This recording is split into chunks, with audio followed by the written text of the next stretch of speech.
a very happy good morning to all of you. Once again, I welcome you on this platform. That's name is Perfect English.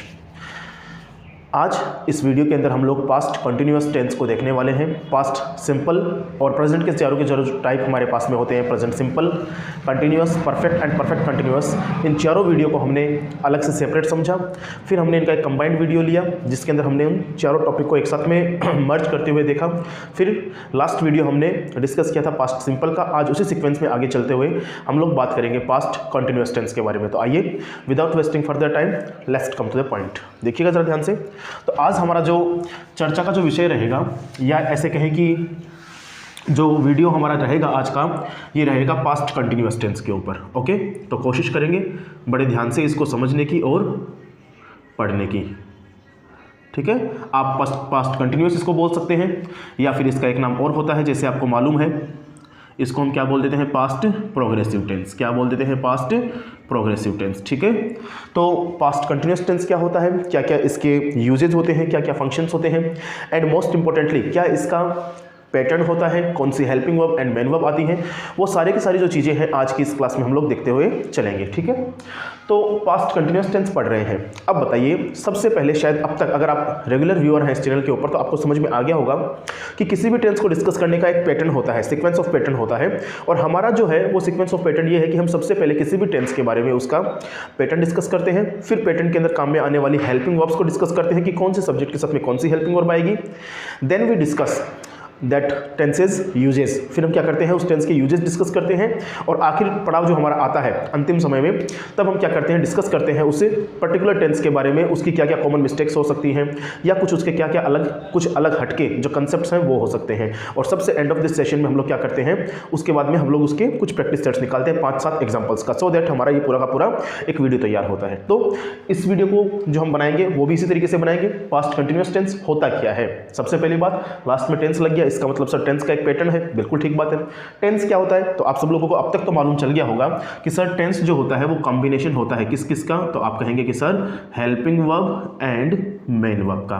Helping verb का और main verb का जो combination हमारे पास में आता है उसी को हम लोग किस नाम से जानते हैं, टेक्निकली टेंस नाम से जानते हैं। और you can say that sir tense relates the relation between, और tense tells the relation between time and action. आप टाइम बोल दीजिए, एक्शन बोल दीजिए तो भी बात एक ही है। आप हेल्पिंग वर्ब और मेन वर्ब बोल दीजिए तो भी बात एक ही है, because helping verb denotes time, helping verb denotes time in English language, where is main verb denotes action in English language. Clear, तो हेल्पिंग वर्ब बराबर टाइम होता है और मेन वर्ब बराबर आपका एक्शन हो जाता है। अब हमें बात करनी है कि सर इस टेंस में, आने वाले इस टेंस के अंदर कौन सी हेल्पिंग वर्ब आएगी और कौन सी मेन वर्ब आएगी, तो थोड़ा ध्यान से देखेंगे। इसके लिए हमें क्या करना पड़ेगा, 3 पैटर्न पढ़ने पड़ेंगे। सबसे पहले जो हम पैटर्न को डिस्कस करेंगे उसका नाम होता है पॉजिटिव पैटर्न। ओके, सेकंड जो हम लोग डिस्कस करेंगे उसको हम बोलेंगे नेगेटिव पैटर्न। क्लियर, और हम इसी सीक्वेंस को फॉलो करते आए हैं हर टेंस में, तो इसी सीक्वेंस को हम यहाँ पर भी फॉलो करेंगे। और जो आखिरी हमारे पास जो रहेगा उसको हम बोलेंगे इंटरोगेटिव पैटर्न।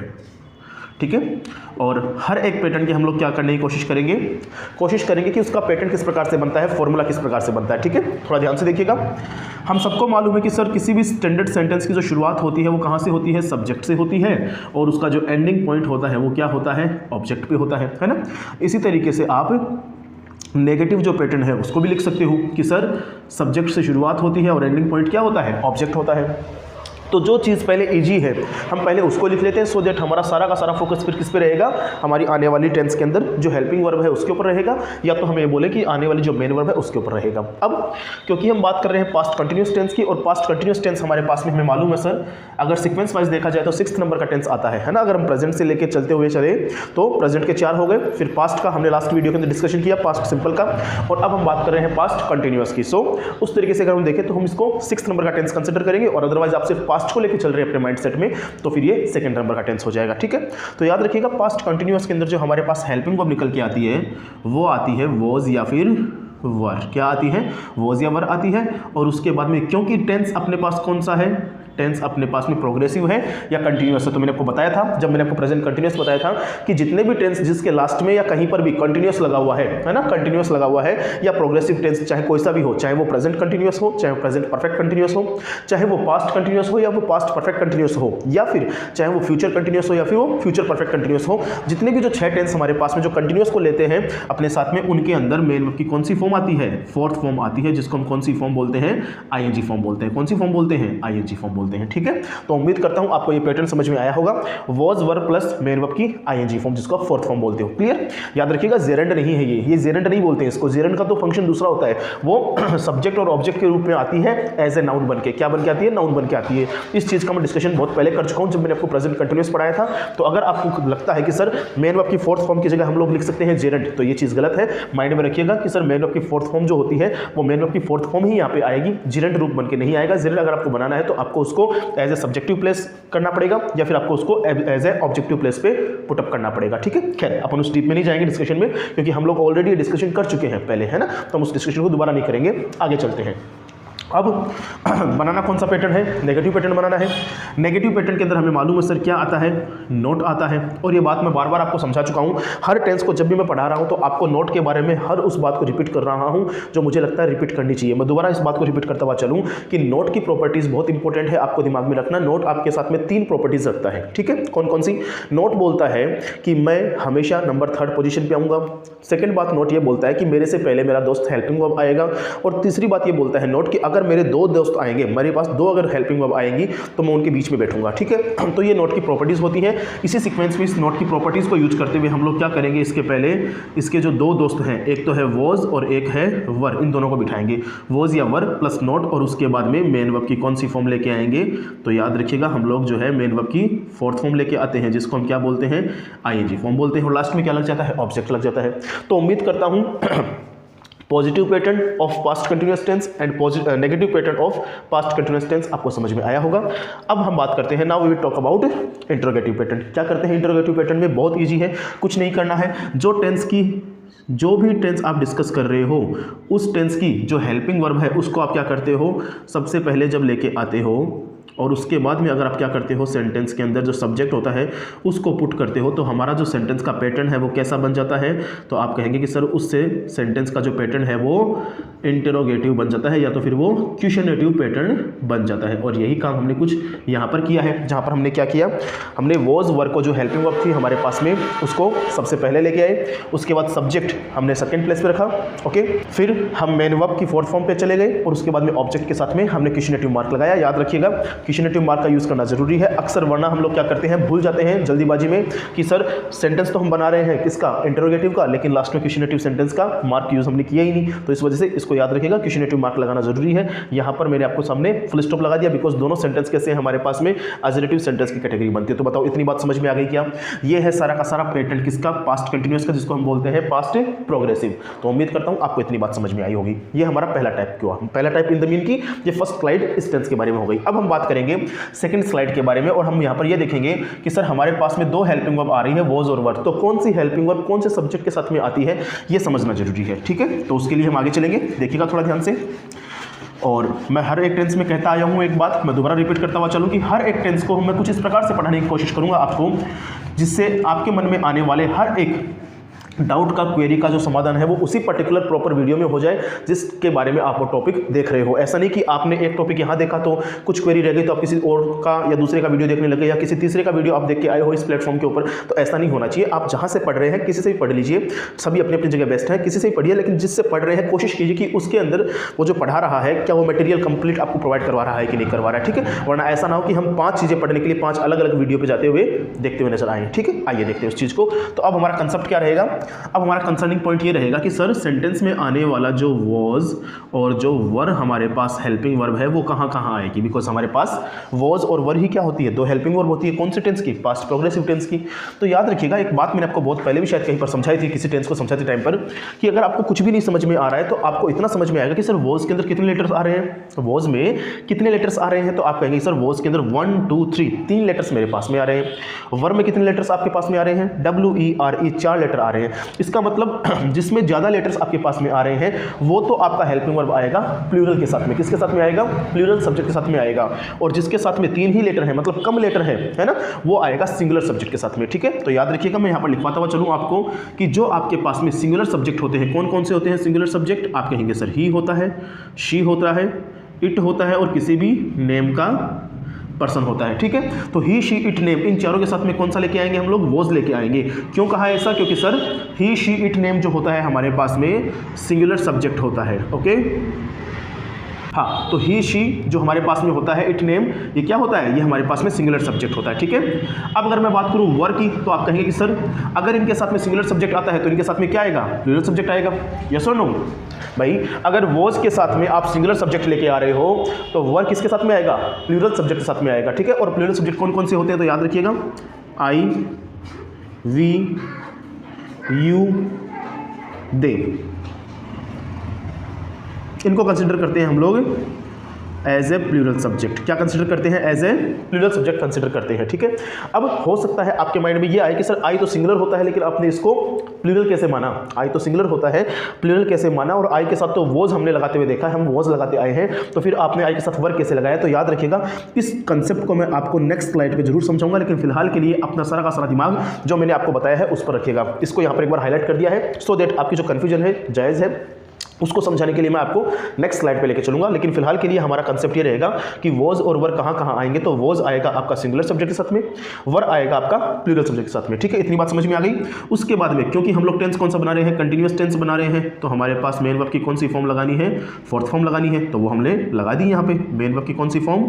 मेन वर्ब की फोर्थ फॉर्म, और लास्ट में ऑब्जेक्ट। ठीक है,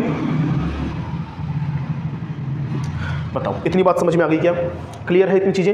वॉज हेल्पिंग वर्ब कौन से सब्जेक्ट के साथ में आती है और वर हेल्पिंग वर्ब कौन से सब्जेक्ट के साथ में आती है, ये इंपॉर्टेंट हमने डिस्कशन किया। उसमें भी हमें एक प्रॉब्लम हुई कि सर आई को हम कंसिडर करते हैं as a singular subject, but यहां पर मैंने लिखा है आई को एज ए प्लूरल सब्जेक्ट, और आई के साथ में हमने क्या यूज किया है? वर यूज किया है, क्योंकि यही पैटर्न हम लोग जो है पिछले 5 टेंसेस में यूज करते आए हैं। और मैंने आपको बताई है ये बात बार बार कि आई होता सिंगुलर है। याद रखिएगा, आई होता सिंगुलर है लेकिन वर्ब कौन से लेके आएगा? हमेशा प्लूरल वर्ब लेके आएगा। आई होता सिंगुलर है लेकिन वर्ब कौन से लेके आएगा? प्लूरल लेते हुए आएगा। अगर किसी ने भी मेरे प्रीवियस वीडियो सारे के सारे देखे हैं तो मैंने वहां पर ये बात जरूर बोली थी कि आई होता सिंगुलर है लेकिन वर्ब कौन से लेके आएगा? प्लूरल। और उसी बात को रखते हुए मैंने आपके सामने यहां पर ये बात को रखी है कि आई को मैंने प्लूरल सब्जेक्ट माना है। लेकिन इस टेंस के अंदर ये जो बात है यहां पे लागू नहीं होगी। क्यों नहीं होगी उसको समझेंगे, लेकिन इस स्लाइड के बाद में पहले इतना बताओ, क्या इतनी बात समझ में आ गई कि नहीं आ गई? क्लियर है इतनी चीजें? वॉज और वर्ब का ट्रीटमेंट कैसे करेंगे, कौन से सब्जेक्ट के साथ में कौन सा आएगा हेल्पिंग वर्ब, और उसके बाद में कैसे इसका फॉर्मेशन बनेगा। उम्मीद करता हूं आपको अब तक चीजें समझ में आ गई होगी। अब जो एक हमारे पास डाउट होता है कि सर आई के साथ में हम कभी कभी तो क्या करते हैं? वॉज का यूज कर लेते हैं, है ना। और कभी आप बोल रहे हो कि सर आई होता सिंगुलर है और प्लूरल वर्ब लेता है तो वर्ब का यूज। या अगर कुछ स्टूडेंट्स ऐसे हैं जो कॉम्पिटिटिव एग्जाम्स की तैयारी कर रहे हैं या जो अपर लेवल की तैयारी कर रहे हैं तो उन्होंने आई के साथ वर्ब को भी देखा है। इसका मतलब ये है कि सर अब एक कन्फ्यूजन हमारे पास में आ गई। देखना थोड़ा ध्यान से, अब एक कन्फ्यूजन हमारे पास में है कि सर आई जो होता है ये वॉज के साथ में आएगा या वर्ब के साथ में आएगा। ये इंपॉर्टेंट है समझना। क्या समझना जरूरी है कि सर आई जो सब्जेक्ट है क्या वो वॉज के साथ आएगा कि वर्ब के साथ आएगा। देखो कुछ तो ऐसे हैं जिनका बेसिक लेवल है, वो तो बोलेंगे सीधी सी बात, sir I was going there, I was eating there, yes और नो, वो आई वॉज बोलेंगे। कुछ स्पेशलिस्ट हैं, पढ़े लिखे हैं, वो ये बोलेंगे सर आई वर्ब भी पढ़ा हुआ है हमने, तो आई वर्ब भी पढ़ा हुआ है, ठीक है। लेकिन कंफ्यूजन ये होती है कि सर कहां पर तो आई वॉज का यूज करेंगे और कहां पर आई वर्ब का यूज करेंगे, क्योंकि दोनों ही बातें अपनी तरफ से पूरी सही हैं। जो मैंने आपको बताई बात प्रीवियस टेंसेस के अंदर और इस टेंसेस के अंदर, क्या कि सर आई होता सिंगुलर है लेकिन वर्ब हमेशा अपने साथ में प्लूरल लेके आएगा। तो आपने क्या देखा प्रीवियस टेंसेस में? आपने ये देखा कि सर अगर मैं प्रेजेंट सिंपल की बात करूं तो ये डू और डज में से किसको साथ में लेता है, ठीक है। आप कहोगे सर डू को लेता है। अगर मैं प्रेजेंट कंटिन्यूअस की बात करूं तो ये इज, एम, आर में से किसको लेता है? एम को लेता है। अगर मैं प्रेजेंट परफेक्ट की बात करूं तो ये हैज़ और हैव में से किसको लेगा, साथ में हैव को लेगा। अगर मैं इसकी क्या बोलते हैं पास्ट सिंपल की बात करूं तो इसके अंदर तो वर्ब भी हमारे पास में एक ही होती है, तो इसमें तो कोई मतलब भी नहीं है। लेकिन जो मैं आपको समझाना चाहता हूं कि सर आई होता सिंगुलर है लेकिन वर्ब कौन सी लेगा, प्लूरल लेगा हमेशा। इसके अंदर देखो ये सिंगुलर है कि प्लूरल है, आप कहोगे सर जिसमें एस और एस लगता है वो सिंगुलर वर्ब और जिसमें नहीं है वो प्लूरल, मतलब इसमें प्लूरल वर्ब ले रहा है, इसका मतलब ये कंसेप्ट लागू हो रहा है यहाँ पर। तो आई होता सिंगुलर है, वर्ब प्लूरल लेता है, कंसेप्ट लागू हो गया यहाँ पे, मैंने आपको बात बताई थी वो। यहाँ आई के साथ कोई दिक्कत नहीं है, आई के साथ हमेशा एम आता है, छोड़ देते हैं एक बार इसको, ठीक है। आई के साथ हैज और हैव में से देखो प्लूरल कौन सी वर्ब होती है, आपको सर हैव होती है और आई के साथ हमेशा हैव का यूज करते हुए देखा हमने, इसका मतलब सर यहाँ पर भी ये बात लागू हो रही है। यहाँ पर कोई दिक्कत अगेन नहीं होती क्योंकि सर सिंगुलर वर्ब हमारे पास में एक ही तो वर्ब हमारे पास में, इसका मतलब यही सबके साथ में आती है। तो जब जहाँ पर दो बार मैंने ये बात बोली आपको कि सर आई होता सिंगुलर है लेकिन वर्ब हमेशा कौन सी लेके आएगा, प्लूरल वर्ब लेके आएगा, और डू और हैव हमारे पास में प्लूरल वर्ब्स होती है, इसका मतलब एक कंसेप्ट तो ये सही हो गया कि सर आई होता सिंगुलर है लेकिन वर्ब कौन सी लेके आएगा, प्लूरल लेके आएगा। लेकिन वो भी चीज सही है जो आपके टीचर्स ने पढ़ाई है, जहां से आप पढ़ के आए हो कि सर आई के साथ हमेशा क्या आएगा, वॉज आएगा। तो ये जो कंफ्यूजन है, इस कंफ्यूजन को हम लोग क्या करेंगे अब इस वीडियो के अंदर दूर करेंगे। देखिएगा थोड़ा ध्यान से देखना।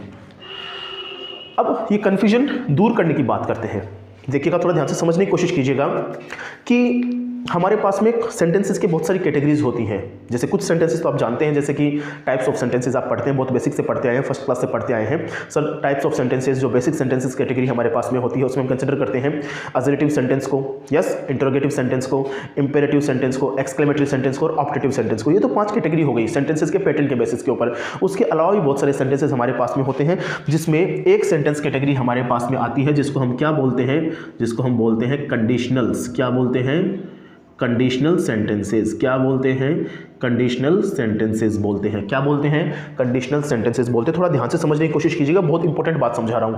आई के साथ वॉज कहां आएगा, आई के साथ वर कहां आएगा, तो देखना कंडीशनल जो सेंटेंसेस होते हैं, शायद कुछ दिमाग में आपकी चीजें आ रही होंगी, कितने टाइप के होते हैं हमारे पास में। तो कंडीशनल सेंटेंसेस हमारे पास में बेसिकली जो होते हैं वो 3 स्टेज के होते हैं, 3 स्टेज के होते हैं, है ना। अभी फिलहाल हम उस डीप में डिस्कशन नहीं लेके जाएंगे कि कौन कौन से वो 3 होते हैं ना। जीरो स्टेटमेंट कौन सा होता है, जीरो कंडीशनल स्टेटमेंट कौन सा होता है, फर्स्ट कौन सा होता है, सेकंड कौन सा होता है, हम उनकी बात नहीं करेंगे। हमारा जो मेन फोकस है वो रहेगा आई के साथ वर्क कैसे आएगा, है ना, आई के साथ वर्क कब आता है, ठीक है। तो याद रखिएगा, मैंने यहाँ पर इतना सा बता दिया आपको कि कंडीशनल सेंटेंसेस जो होते हैं उनके अंदर हम क्या यूज करते हैं, वर्क को यूज करते हैं। ये बात आपको समझनी है। और कंडीशनल सेंटेंसेस के अलावा जो भी आपके नॉर्मल सेंटेंसेस हैं, कौन से, जो भी आपके नॉर्मल सेंटेंसेस है, आप नॉर्मल समझ लो या फिर आप लिख लो जनरल। जो भी आपके पास जनरल स्टेटमेंट्स हैं, जो भी आपके पास जनरल स्टेटमेंट्स हैं, उन सबके साथ में क्या लगेगा, आई के साथ में वॉज लगेगा। इसका मतलब सर दोनों ही बातें अपनी अपनी जगह सही है। मैं जो बात आपको बता रहा हूं काफी दिनों से कि सर आई होता सिंगुलर है लेकिन वर्ब कौन सी लेगा, प्लूरल, वो बात भी मैं यहां तक ही पहुंचाने के लिए आपको बोल रहा था, है ना, कि आई के साथ वर्ब का यूज करेंगे, लेकिन कब यूज करेंगे, कंडीशनल्स में यूज करेंगे। किस में यूज करेंगे, कंडीशनल सेंटेंसेस में यूज करेंगे। मैं भी समझाऊंगा एग्जांपल के साथ में। और आई के साथ वॉज जो आप पढ़ते आए हैं वही बिल्कुल ठीक है, 100% राइट है। क्यों, क्योंकि आई के साथ तो हमेशा वॉज ही आता है। I was playing cricket, I was playing cricket yesterday, okay, eight that time, clear. तो इस प्रकार से अब नॉर्मल स्टेटमेंट तो आप जानते हैं सर क्या होते हैं, जनरल स्टेटमेंट तो आप जानते हैं सर आई के साथ वॉज आता है। आप लोगों ने बहुत सारे यूज किए हैं इसके, बहुत सारे आप लोगों ने इसके एग्जांपल्स निकाले हैं। हम इसकी बात कर लेते हैं कि सर आई के साथ वर्ब कहां आएगा, जो कि हमारा कंसेप्ट है। कंफ्यूजन है हमारे पास, कंफ्यूजन है ना, देखिएगा ध्यान से। तो अगर मैं बोलता हूं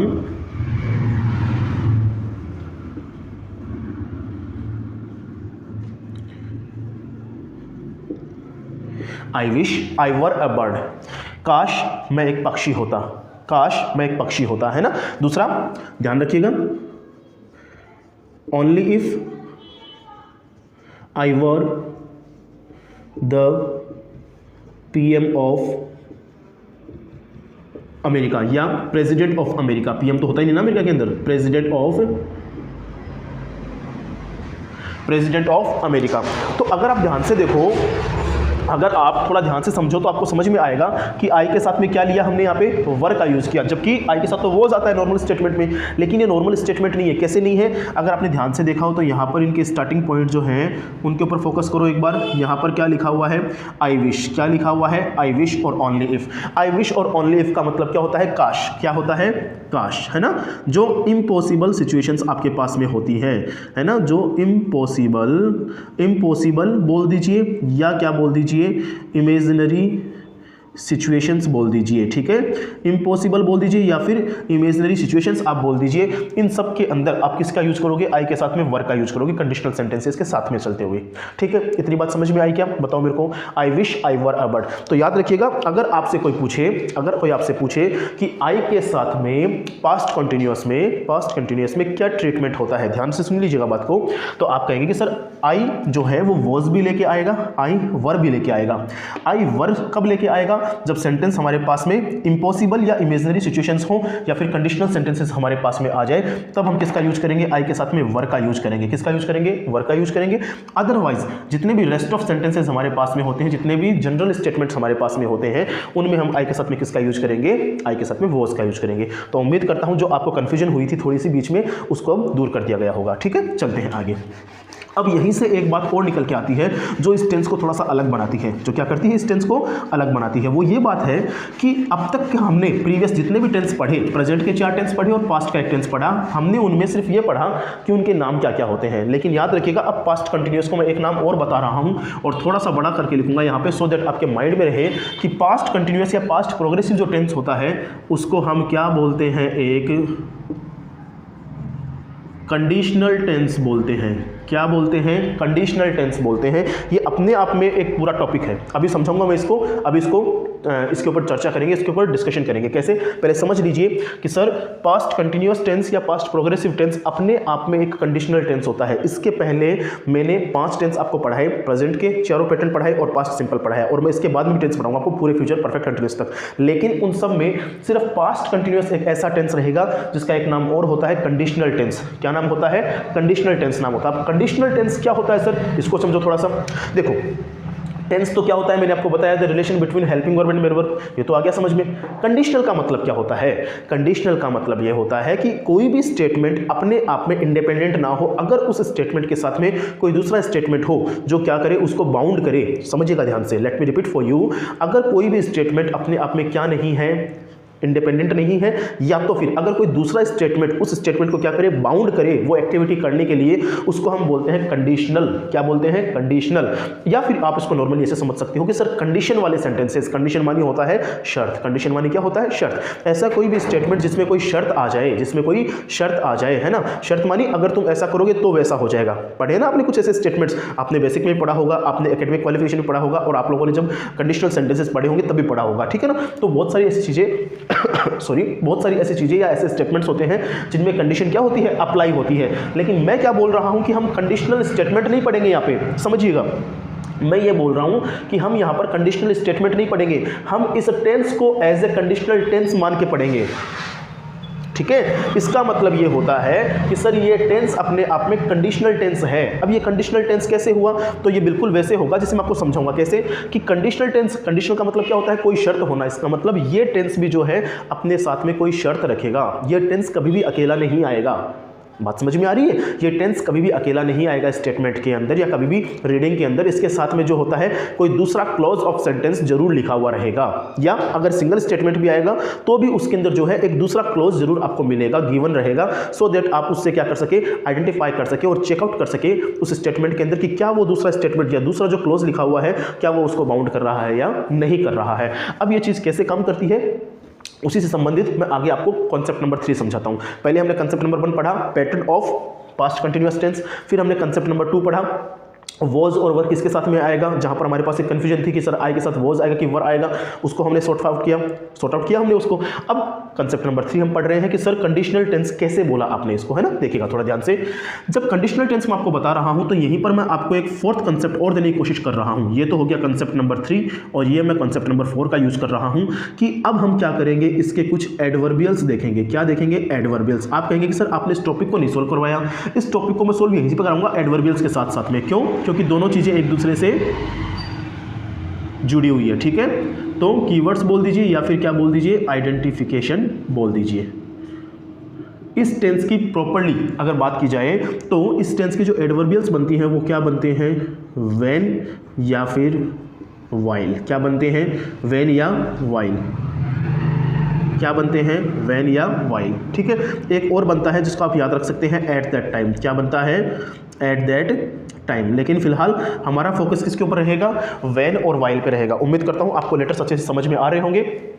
कुछ कमेंट ये आए थे कि सर लेटर्स की जो है वो बनावट बहुत ही छोटी रखते हो, तो इसका यही है एक थोड़ा सा आपसे रिक्वेस्ट कि आप इसको 1080 क्वालिटी पे देख लीजिएगा एंड थोड़ा सा लाइट जो है इसकी ब्राइटनेस पूरी बढ़ा के अपने फोन की जरूर देखिएगा, सो दैट आपको पूरा का पूरा वीडियो अच्छे से समझ में आएगा, ठीक है। बाकी मैं कोशिश ये करूँगा जहाँ जहाँ मुझे याद रहेगा थोड़ा सा समझने का, तो मैं इनको थोड़ा सा बड़े लिखने की कोशिश जरूर करूँगा। ओके, आइए चलते हैं। तो मैंने क्या कहा कि सर पास्ट कंटिन्यूअस जो टेंस होता है वो अपने आप में कंडीशनल टेंस होता है। कंडीशनल टेंस को समझने के लिए हमें इसके फोर्थ कंसेप्ट पे चलना पड़ेगा, जिसको हम बोलते हैं एडवर्बियल्स, कीवर्ड्स या आइडेंटिफिकेशंस। क्लियर? इसमें भी हमें दो को याद रखना है, तीसरा तो याद रख लेना, एट दैट टाइम याद रख लेना आराम से, ठीक है, कोई दिक्कत नहीं है। सेंटेंस में अगर एट दैट टाइम नजर आए तो यूज कर देना पास्ट कंटिन्यूअस टेंस को, ये तो नॉर्मल सा है। व्हेन एंड व्हाइल ये बहुत इंपॉर्टेंट है, और ये जो है इनको मैं अभी बताऊंगा, तो यहां से अपने को समझ में आएगा कि सर ये व्हेन और व्हाइल जो है, जो व्हेन और व्हाइल है, ये कैसे कंडीशन का काम करते हैं पास्ट कंटिन्यूअस टेंस के अंदर, ठीक है। अब आइए इसको समझना शुरू करते हैं। तो मैं एक बार के लिए इस कीवर्ड को हटा देता हूं, ठीक है। आपको मैंने समझा दिया कि एट दैट टाइम अगर सेंटेंस में आए तो आपको यूज करना है पास्ट कंटिन्यूअस का, ठीक है। आइए, व्हेन का मतलब होता है जब, क्या होता है, जब, और व्हाइल का मतलब होता है जबकि, क्या होता है, जबकि। बताओ इतनी बात समझ में आ गई क्या? हम धीरे धीरे आराम से स्टेप बाय स्टेप हर एक चीज़ को पढ़ते हुए चलेंगे और कोशिश ये रखेंगे कि सर एक टेंस एट अ टाइम हम लोग कंप्लीट करें और उसमें इस प्रकार से अपने आप को पढ़ें कि उस टेंस के रिगार्डिंग जितने भी डाउट्स हो सकते हैं वो आगे कभी ना रहे, ठीक है। देखिएगा, व्हेन एंड व्हाइल हम लोग पढ़ रहे हैं, क्यों पढ़ना पड़ा? बिकॉज सर पास्ट कंटिन्यूअस जो टेंस होता है वो कंडीशनल टेंस होता है, और कंडीशंस कौन अप्लाई करता है यहाँ पे इस टेंस के अंदर? तो दो वर्ड मीनिंग हमारे पास में होते हैं, पहला होता है व्हेन, दूसरा होता है व्हाइल। पहले व्हेन का हिंदी अर्थ चेक करो, जब, और दूसरा व्हाइल का हिंदी अर्थ चेक करो, जबकि। जब, जबकि, जब, जबकि, ये हिंदी अर्थ जरूरी है। अब देखो अलग अलग टीचर्स ये बोलते हैं कि सर हिंदी अर्थ का यूज़ ना करके पढ़ाएं, इंग्लिश को इंग्लिश के तरीके से पढ़ाएं या इंग्लिश को इंग्लिश में पढ़ाएं, तो चीज़ें आसानी से समझ में आएगी। बात सबकी ठीक है, बात सबकी ठीक है, हर कोई इंसान अपनी जगह पूरा ठीक होता है, लेकिन आपको सिर्फ सोचने वाली बात यह है कि भाई क्योंकि हम हिंदी भाषी क्षेत्र के अंदर रहते हैं, इंडिया एक ऐसी कंट्री है जहाँ पर हिंदी को बहुत ज़्यादा बोला जाता है, तो हम हिंदी को नेगलेक्ट नहीं कर सकते हैं। हमारी चीज़ों के अंदर, हमारी रूह के अंदर, हमारे दिल जान के अंदर हमारी हिंदी बसती है, तो हम हिंदी से जोड़ के अगर किसी चीज़ को समझने की कोशिश कर रहे हैं या किसी भी लैंग्वेज को अगर पढ़ने की कोशिश कर रहे हैं, तो इसमें क्या बुराई है? तो इसमें क्या बुराई है? एटलीस्ट हमारा सिर्फ फोकस क्या है कि हमारे को लैंग्वेज आनी चाहिए सामने वाली, है ना। अगर हम इंग्लिश पढ़ रहे हैं तो हमें इंग्लिश लैंग्वेज आनी चाहिए, अगर हम उर्दू पढ़ने की कोशिश कर रहे हैं हिंदी की हेल्प से तो हमें उर्दू आनी चाहिए। हमारा मेन टारगेट तो ये है कि हमें लैंग्वेज आनी चाहिए। हम उसके जहाँ तक पास तक पहुँचे, हम लैंग्वेज तक पास तक पहुँचे पढ़ने के लिए, कि आने के लिए, तो हम कौन सा हमने रास्ता एक्सेप्ट किया, कौन सा हमने रास्ता एक्सेप्ट किया, कौन सा हमने रास्ता चुना, हमारे को उससे मतलब नहीं होना चाहिए, ठीक है। तो मैं आपको यहाँ पर हिंदी अर्थ बता रहा हूँ क्योंकि हमारी हेल्प करेंगे। और जब और जबकि को आप जानते हो, बार बार आप इसका यूज बार बार करते हो लाइफ के अंदर। जब, है ना, जब वो कर रहा था तो ये हुआ, है ना, जब ये हुआ था तब वो कर रहा था, ऐसे तो पढ़ते हो ना आप लोग हिंदी में और ऐसे ही बोलते हो। तो अगर हमें कोई भी डाउट होता है किसी भी अदर लैंग्वेज के अंदर हिंदी के अलावा, तो क्यों ना हम हिंदी के ही वर्ड्स को यूज लेके समझ लें, तो काम आसान हो जाएगा। इसलिए ये सारी बातें अपने अपने इंडिविजुअल लेवल के ऊपर ठीक है कि सर इंग्लिश के अंदर हिंदी का यूज ना करें, है ना। चलिए आगे देखते हैं, आइए समझा दूं आगे। देखो,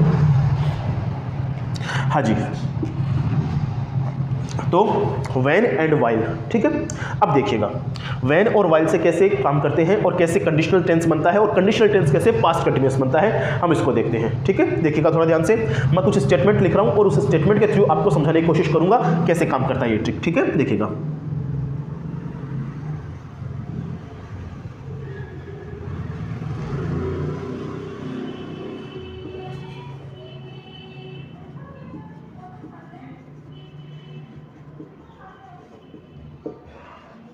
एक कोशिश करो इस स्टेटमेंट को बस सिर्फ समझने की, क्या लिखा हुआ है ना। इसके टेक्निकलिटीज मैं आपको थोड़ी देर में समझाऊंगा, लेकिन पहले एक बार कोशिश कीजिए आप लोग, ठीक है। सेकंड स्टेटमेंट,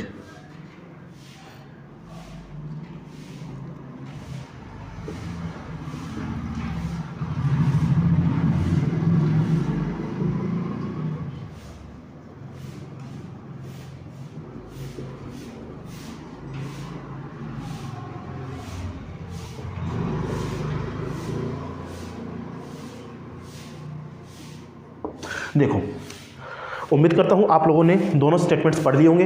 अब इसका ट्रीटमेंट करते हैं या फिर ये समझने की कोशिश करते हैं कि सर व्हेन और व्हाइल जो है किस प्रकार से काम करता है और टेंस को, ये जो पास्ट प्रोग्रेसिव जो टेंस हमारे पास में है, इसको किस प्रकार से कंडीशनल टेंस का दर्जा प्रदान करवाता है। कौन? व्हेन और व्हाइल। देखिएगा ध्यान से, When he arrived home, जब वो घर पहुंचा, his son was playing, तो उसका लड़का खेल रहा था या उसका बेटा खेल रहा था। एक second, while I was reading newspaper, जब मैं न्यूज़पेपर पढ़ रहा था, she was solving puzzles, उस समय वो क्या कर रही थी, पजल्स को सॉल्व कर रही थी।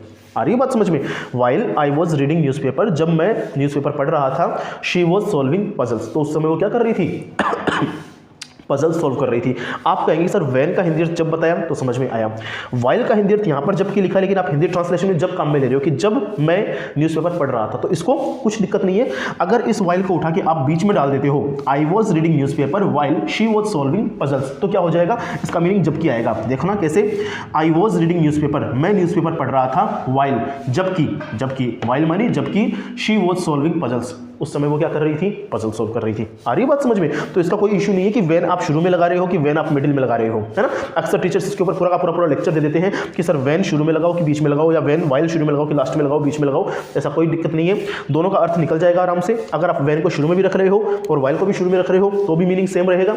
अगर आप वैन और वाइल को अगर आप बीच में डालोगे, यहाँ पर दो सेंटेंसेस क्लोज के बीच में डालोगे, तो भी सेंटेंस का मीनिंग चेंज होने वाला नहीं है। ठीक है, तो पहली चीज तो मैंने आपके माइंड से ये क्लियर कर दी कि सर वैन और वाइल की जो पोजिशनिंग होती है वो शुरू में भी आ सकती है, वो बीच में भी आ सकती है। ठीक है, बीच में कहां पे देखो, अगर आपने ध्यान से देखो तो यहाँ पे कोमा नजर आ रहा है आपको, है ना। इस कोमा को हटा के आप क्या यूज कर सकते हो, यहां से वैन को और यहां से वाइल को उठा के पुट अप कर सकते हो। क्लियर है इतनी चीजें? अब जो हमारा मेन मकसद है कि सर वैन और वाइल कैसे जो है इस पास्ट कंटिन्यूअस टेंस को कंडीशनल टेंस बनाता है, उसको समझना। तो देखो ध्यान से, When he arrived home, जब वो घर पहुंचा, his son was playing, तो उसका बेटा खेल रहा था। एक बात हिंदी अर्थ है ना, मैं दोबारा समझा रहा हूं।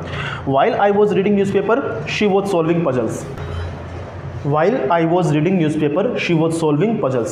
जब मैं न्यूज़पेपर पढ़ रहा था तो she was solving puzzles, वो पजल्स को सॉल्व कर रही थी। ठीक है, इतनी बात समझ में आई। अब इसमें चेक करने की कोशिश करना, फर्स्ट वाले स्टेटमेंट के अंदर his son was playing, उसका बेटा खेल रहा था, तभी क्या हुआ, ध्यान से देखना, उसका बेटा खेल रहा था, तभी क्या हुआ, ही अराइव्ड होम, वो घर पहुंचा। बताओ बात समझ में आई क्या? चेक करो आराम से, धीरे धीरे, कोई इशू नहीं है, कोई जल्दीबाजी नहीं है, धीरे धीरे पढ़ो। हिज सन वॉज प्लेइंग, यहाँ चेक करो, ये अपने आप में एक पूरा स्टेटमेंट है, कोमा के बाद वाला, है ना। हिज सन वॉज प्लेइंग, उसका बेटा खेल रहा था, तभी क्या हुआ, वो घर पहुंचा। यस और नो? हुआ ना। इसका मतलब वैन का यूज हम कब करते हैं, जब, ध्यान से देखना, जब पास्ट में कोई इवेंट दूसरी इवेंट को इंटरप्ट करे, क्या करे, इंटरप्ट करे। ओके, याद रखिएगा, इंपॉर्टेंट एस्पेक्ट दे रहा हूँ, इंपॉर्टेंट आपको चीज़ बता रहा हूँ कैसे काम करता है। देखिएगा थोड़ा ध्यान से कि ही arrived home, when he arrived home, जब वो घर पहुंचा, हिज सन वॉज प्लेइंग, इसका मतलब उसका लड़का पहले से खेल रहा था। ये एक्टिविटी पहले से ऑनगोइंग कंटिन्यू थी, पास्ट कंटिन्यूअस बता रखा है, कंटिन्यू थी, ये गोइंग एक्टिविटी थी, ऑनगोइंग एक्टिविटी थी पास्ट के अंदर। इसके साथ में क्या हुआ, ये इंटरप्शन हुआ। इंटरप्शन क्या हुआ, उसके पिता घर पहुंच गए, तभी तो ये सेंटेंस बना कि when he arrived home his son was playing, जब वो घर पहुंचा उसका बेटा खेल रहा था। इसका मतलब याद रखिएगा, पास्ट कंटिन्यूअस टेंस के अंदर हम कंडीशनल टेंस तो बनाते हैं व्हेन और वाइल की हेल्प से, लेकिन व्हेन को कहां यूज करेंगे और वाइल को यूज कहां करेंगे वो सिखा रहा हूं आपको। ठीक है ना। तो व्हेन को यूज तब करेंगे जब पास्ट में कोई भी इवेंट दूसरी इवेंट को इंटरप्ट करे, क्या करे, इंटरप्ट करे या फिर इंटरसेक्ट करे। बात एक ही है। अगर आप मैथ्स की लैंग्वेज जानते तो इंटरसेक्ट करना आपको जानता होगा, है ना। आप लोग जानते हैं ना इंटरसेक्ट करना। जैसे मान लीजिए ये कोई लाइन जा रही है ना अपने रास्ते से, ठीक है, इसको लाइन को आपने क्या कर दिया, बीच में से काट दिया। इसका मतलब यहाँ पे जो कट हुआ, बीच में पॉइंट कट आउट हुआ, इसको हम बोलते हैं इंटरसेक्ट पॉइंट, है ना। इंटरसेक्शन पॉइंट बोलते हैं कि नहीं बोलते? तो या तो इंटरप्ट याद रख लो या इंटरसेक्ट याद रख लो। तो जब भी कोई इवेंट पास्ट में हो रही हो, और अगर कोई दूसरी इवेंट क्या करे, उसको इंटरप्ट कर दे, क्या कर दे, उसको इंटरप्ट कर दे, तो यूज करेंगे व्हेन का। किसका यूज करेंगे, व्हेन का यूज करेंगे। ठीक है। अब सेकंड एग्जांपल पे आते हैं। ठीक है, while I was reading newspaper she was solving puzzles. यहाँ पे क्या हो रहा है, जब मैं न्यूज़पेपर पढ़ रहा था उस समय क्या हुआ, शी वॉज सॉल्विंग पजल्स, मतलब इस समय पास्ट में एक एक्टिविटी हो रही थी, उसी टाइम पीरियड के ऊपर दूसरी एक्टिविटी हो रही थी। इसका मतलब जब पास्ट में, मैं यहाँ पे आपको लिखवाना शुरू करूँ, जब पास्ट में दो पैरेलल एक्टिविटी हो, जब पास्ट में क्या हो, दो पैरेलल एक्टिविटी हो। देखना, जब पास्ट में दो एक्टिविटी हो, उसमें से अगर दोनों एक्टिविटी एक दूसरे को इंटरसेक्ट कर दे तब तो यूज करेंगे व्हेन का। किसका यूज करेंगे? व्हेन का। जबकि दो एक्टिविटी हो और दोनों पैरेलल हो, मतलब जब ये काम हो रहा है तब भी ये काम हो रहा था, जब ये काम हो रहा था तब ये काम हो रहा था, जब दो एक्टिविटी समान रूप से चले, समानांतर रूप से चले पास्ट के अंदर, तो यूज करेंगे किसको? व्हाइल को। किसको यूज करेंगे? व्हाइल को यूज करेंगे। बताओ इतनी बात समझ में आ गई क्या?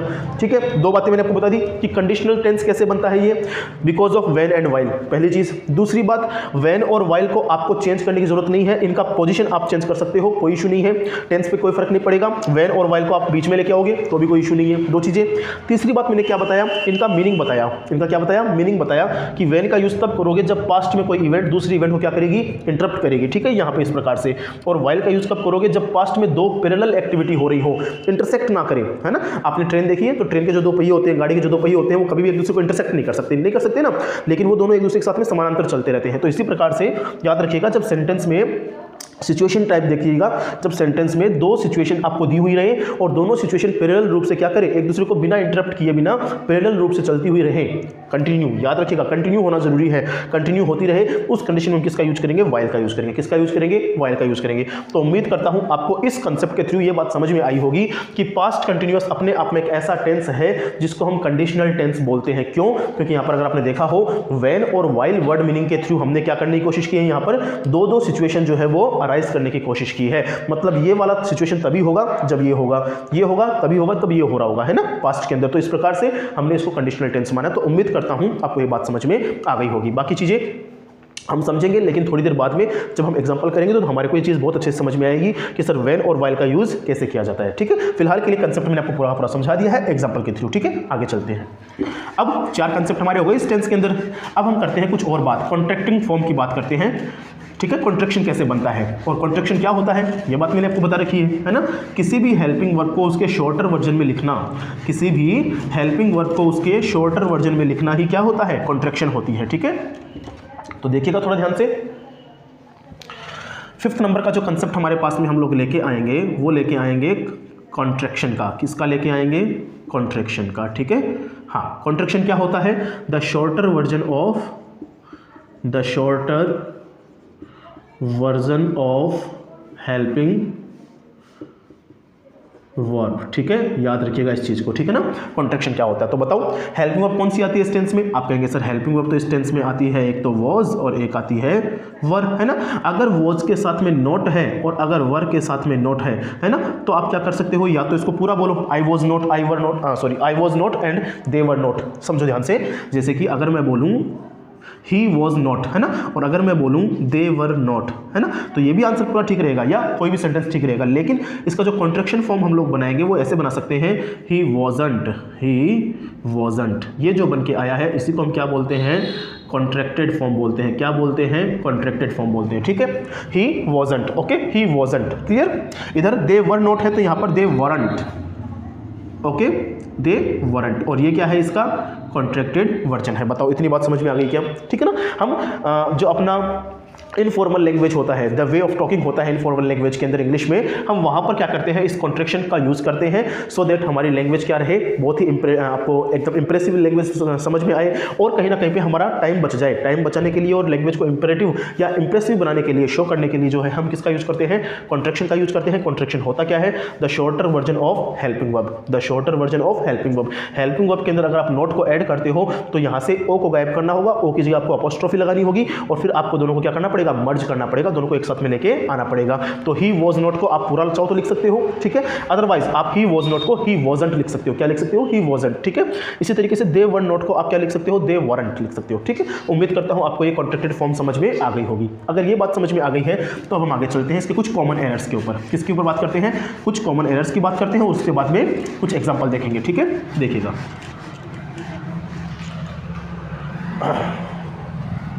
अब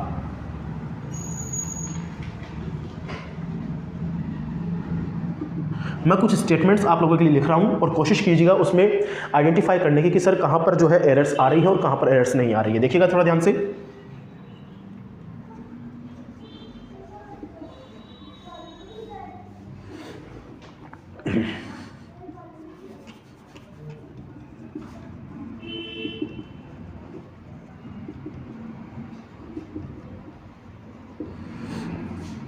कोशिश करो इसको सोल्व करने की और चेक करो गलती है या नहीं है, ठीक है। Next,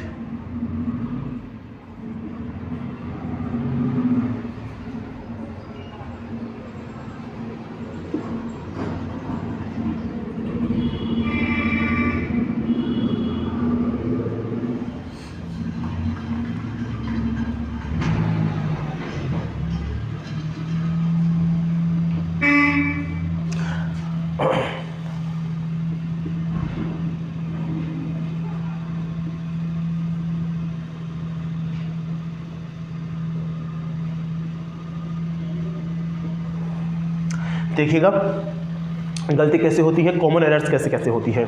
Ashish were sleeping at that time, उस समय आशीष सो रहा था। कुछ गलती नजर आ रही है आपको? सर डेफिनेटली गलती है, और गलती ये है कि सर आशीष सिंगुलर होता है और सिंगुलर के साथ में हम लोग वर का यूज़ नहीं करते हैं, सिंगुलर फॉर्म का यूज करते हैं जो कि होती है वॉज। तो Ashish was sleeping at that time, उस समय आशीष क्या कर रहा था? सो रहा था। Okay next, Mahi was take pictures at that time. At that time, उस टाइम पर माही पिक्चर्स ले रही थी। तो बताओ कुछ गलती है क्या इसमें? आप कहेंगे सर डेफिनेटली गलती है, माही के साथ में सिंगुलर वर्ब आ रही है जो कि ठीक है, लेकिन माही के साथ में फिर आगे आईएनजी फॉर्म का यूज करना, बिकॉज ये पास्ट कंटिन्यूअस टेंस का एग्जांपल है, क्योंकि एडवर्बियल क्या आया हमारे पास में? एट दैट टाइम आया, तो हमारे को ई हटा के क्या यूज करना पड़ेगा?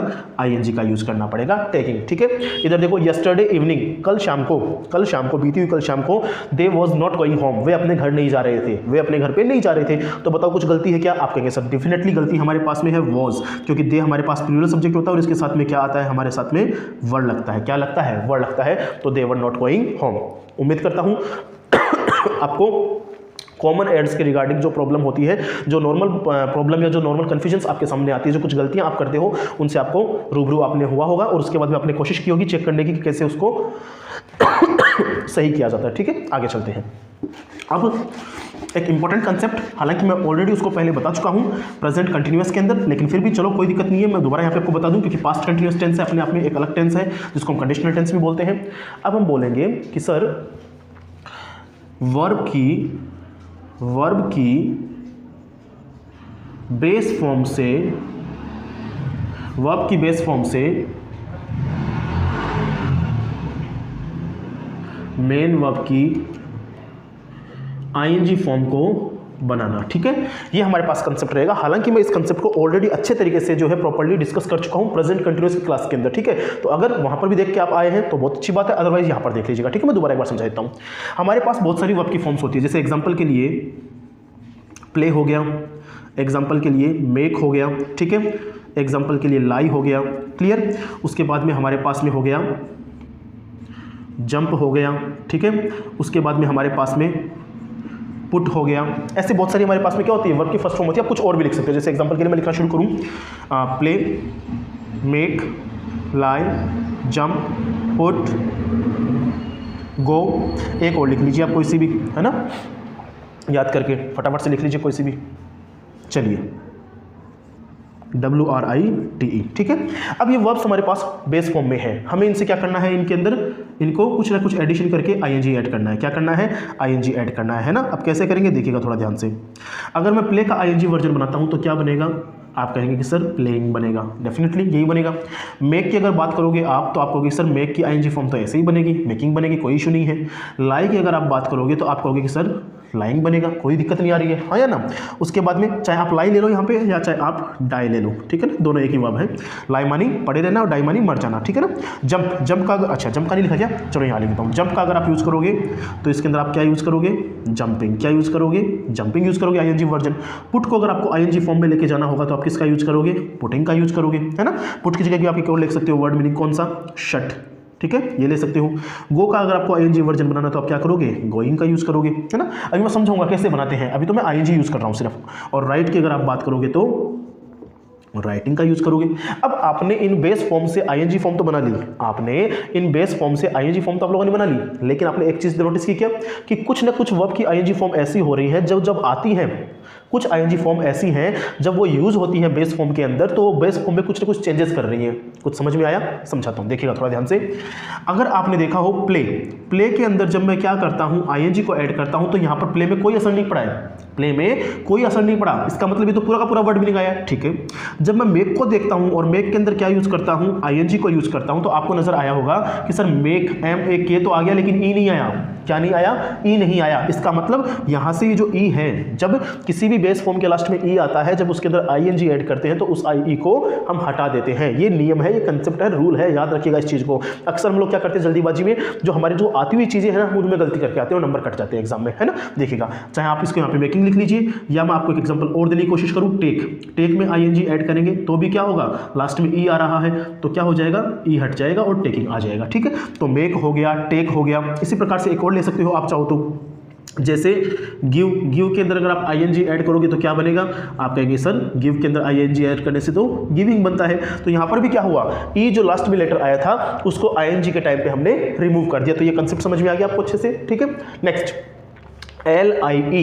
अब देखना, LIE यहाँ पर आईएनजी फॉर्म ऐड किया तो Y आ गया। इसका मतलब LIE में जब आप क्या ऐड करते हो, आईएनजी ऐड करते हो तो क्या बनता है, लाइंग बनता है। इसका मतलब कंसेप्ट क्या हुआ, कंसेप्ट ये हुआ कि जो IE आया हुआ है उसको तो कर दो रिमूव और उसकी जगह क्या यूज कर दो, Y यूज कर दो। क्या यूज कर दो, Y यूज कर दो। और यही कंसेप्ट जो है आपका यहाँ पे लगेगा। अब बताओ मुझे फटाफट से क्या बनेगा इसका आंसर। अगर मैं इसके अंदर क्या करूँ, आईएनजी ऐड करूंगा तो कैसे करूंगा, IE को हटा के क्या यूज कर लूंगा, Y यूज कर लूंगा। ठीक है, तो बन जाएगा डाइंग। क्या बन जाएगा, डाइंग। बताओ समझ में आ रही है बातें, आगे चलो। अगेन जंप के अंदर अगर मुझे क्या करना होगा, बताओ, जंप के अंदर अगर मुझे आईएनजी ऐड करना होगा तो कुछ हटेगा क्या, नहीं हटेगा। इसका मतलब जंप, प्ले, है ना, जिसके लास्ट में वाई और पी, मतलब कुछ कॉन्सोनेंट्स ऐसे होते हैं जिनके साथ में कोई छेड़खानी नहीं करती है हम लोग, और उसके बाद में आईएनजी यूज कर लेते हैं। तो जैसे जंप हो गया, प्ले हो गया, बहुत सारे ऐसे होते हैं ना। जैसे यहाँ देखना गो, ये है ना आपके पास वोवल आया। तो कुछ वर्ब्स तो ऐसी होती है जिनमें आईएनजी आप डायरेक्ट लगा सकते हो, लेकिन कुछ वर्ब्स ऐसी होती है जिनमें अपने को चेंजेस करने जरूरी होते हैं। मैं वही समझा रहा हूँ कि कैसे वर्ब की बेस फॉर्म से आप जो है मेन वर्ब की आईएनजी फॉर्म बनाते हैं। ठीक है, यहाँ आइए, पुट के अंदर अगर हम क्या करते हैं, आईएनजी ऐड करते हैं तो क्या बना, यहाँ पे पुटिंग बना। लेकिन आपने एक चीज पे नोटिस किया क्या, यहाँ पे डबल टी आया है। क्या आया है, डबल टी आया है। और यहाँ मैंने किसका यूज किया, सिंगल टी का यूज किया। अब इसमें कौन सा कंसेप्ट लगेगा, तो याद रखना, जब किसी कॉन्सोनेंट के पहले आपको जस्ट वॉवल मिल जाए, जब किसी भी कॉन्सोनेंट के पहले आपको वॉवल मिल जाए तो वो आने वाला कॉन्सोनेंट है वो जस्ट डबल हो जाता है। इसका मतलब ये हुआ कि अगर किसी भी कॉन्सोनेंट के पहले कोई वॉवल आपको नजर आ जाए और अगर आप आईएनजी ऐड कर रहे हो तो आने वाला जो आपका कॉन्सोनेंट है वो क्या हो जाएगा, डबल हो जाएगा। क्या हो जाएगा, डबल हो जाएगा। पुट का पुटिंग बन जाएगा। इसी प्रकार से अगर यहाँ पर नहीं समझ में आई बात तो यहाँ समझो। अब यहाँ पे क्या है, शट है, लास्ट में टी आया, टी के पहले वॉवल आया यू। इसका मतलब हम लोगों ने क्या करना है, टी को डबल कर देना है ना, शटिंग। बताओ इतनी बात समझ में आ गई क्या, क्लियर है। इसी प्रकार से आप किसी का भी कर सकते हो। जैसे एग्जांपल के लिए मैं यहाँ लिखने की कोशिश करूँ, सिट। क्या लिखा, सिट के अंदर अगर आप आईएनजी ऐड करोगे तो देखना टी आया, लास्ट में टी के पहले क्या है हमारे पास में, आई है। इसका मतलब देखो ये वाला कॉन्सेप्ट, कॉन्सोनेंट के पहले वोवल आया, टी कॉन्सोनेंट है, आई वोवल है ना। तो क्या करेंगे, इस टी को डबल कर देंगे तो क्या बन जाएगा, सिटिंग। क्या बन जाएगा, सिटिंग बन जाएगा। बताओ बात समझ में आ गई क्या। इसी प्रकार से गो के अंदर आईएनजी ऐड करेंगे नॉर्मली हम लोग, तो इसमें कोई चेंजेस नहीं होगा, गोइंग का गोइंग रहेगा।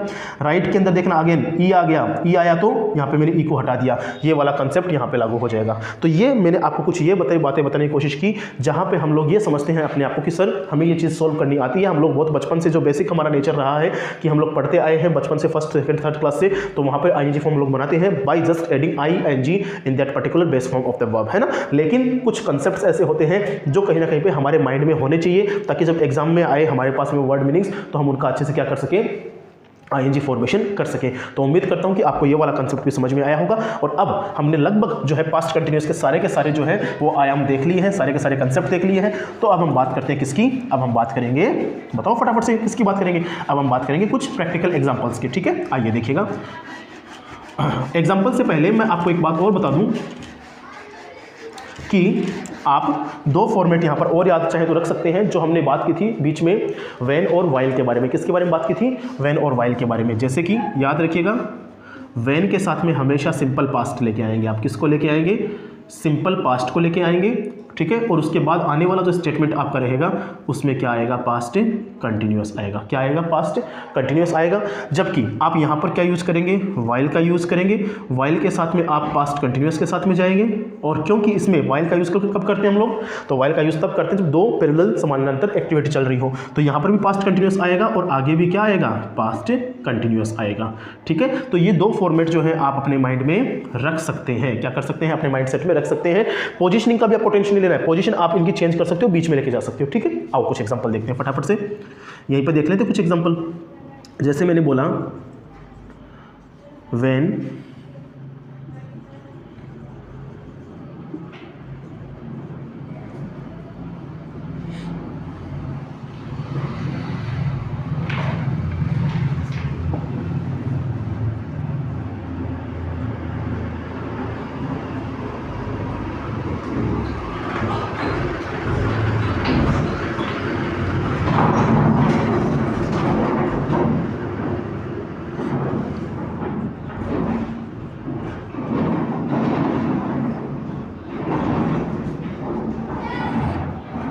चलो काफ़ी है, 3 एग्जाम्पल्स है ना, 2 काफ़ी है, क्योंकि हमारा तो कंसेप्ट का मतलब क्या है, सिर्फ समझना। बाकी एग्जाम्पल तो बहुत सारे भरे पड़े आपके बुक के अंदर है, आपके पास और बहुत सारी जगह पे एग्जाम्पल्स मिल जाएंगे। तो हमारा मकसद है सिर्फ कंसेप्ट समझना और कहीं ना कहीं पे थ्योरी को एकदम अच्छे से करना, बेसिक्स पे स्ट्रॉन्ग रहना, है ना, क्योंकि बेसिक्स कहीं ना कहीं पे हर एक चीज़ के लिए क्या करता है, सोल्व का काम करता है। तो देखना, व्हेन ही केम, जब वो आया, आई स्टडी, मैं क्या कर रहा था, पढ़ाई कर रहा था। चेक करो, व्हेन सिंपल पास्ट, व्हेन के साथ सिंपल पास्ट आया तो नेक्स्ट वाले टाइप में क्या आएगा, मतलब नेक्स्ट क्लोज के अंदर क्या आएगा, पास्ट कंटिन्यूअस आएगा। इसका मतलब जब यहाँ पे व्हेन के साथ में पास्ट सिंपल आ गया है तो हम आगे वाले सेक्शन में किसको यूज करेंगे, पास्ट कंटिन्यूअस को यूज करेंगे। और पास्ट कंटिन्यूअस के लिए क्या आएगा, आई वॉज स्टडिंग। अब यहाँ पर ध्यान रखिएगा, आई के साथ में मैंने किसका यूज किया है, आई के साथ में मैंने वॉज का यूज किया, बिकॉज ये नॉर्मल स्टेटमेंट है, ये नॉर्मल स्टेटमेंट है ना। अगर इफ, ओनली इफ, है ना, आई विश ऐसे आ जाए हमारे पास सवाल, इफ का आ जाए, देखो मैं यहाँ पर लिखवा देता हूँ, इफ आ जाए आपके पास में, है ना, ओनली इफ आ जाए, ठीक है, और आई विश आ जाए, ये स्टेटमेंट जब भी आते हैं हमारे पास में तो इनके साथ में, आई के साथ में क्या लेके आओगे आप, वर लेके आओगे। क्या लेके आओगे, वर लेके आओगे। अदरवाइज नॉर्मल स्टेटमेंट में आप क्या चलते चलोगे, आई के साथ वॉज को लेके चलोगे, ठीक है। तो आई वॉज स्टडिंग, ठीक है। शी वॉज प्लेइंग टेनिस, वो उस समय टेनिस खेल रही थी, जबकि दे वो बात कर रहे थे। देखो चेक करो, वाइल का यूज कब करते हैं, जब 2 पैरेलल एक्टिविटी पास्ट में हो रही हो, उस समय पर वो टेनिस खेल रहे थे और जब उसी टाइम पर वे लोग क्या कर रहे थे, बात कर रहे थे। तो जो इसका आंसर निकल के आएगा वो निकल के आएगा देवर टॉकिंग, वे लोग क्या कर रहे थे, बात कर रहे थे। तो आई होप कि इस वीडियो के अंदर या इस वीडियो की हेल्प से आपको बहुत सारी हेल्प हुई होगी।